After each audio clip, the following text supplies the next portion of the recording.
यतिको सेक्सी केटाहरू चाहिँ मेरो लागि मेरो आई लभ यु डिजर्भ गर्छ कि ओके म नि हेलो छोरी बोक्ने मान्छे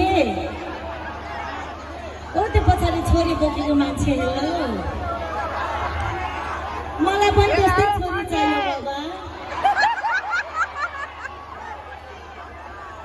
त्यो तपाईँको छोरीलाई बहिनी पाइदिउँ ल के छ सल्टीहरू यता पनि रहेछ फेरि ओ माई गॉड हेलो छोराछोरी बोक्नेहरू वास्तवमा भन्ने पनि त्यो छोरा छोरीहरू बोकेर ज्योति मगर हेर्ने ड्याडीहरू चाहिँ ग्रेट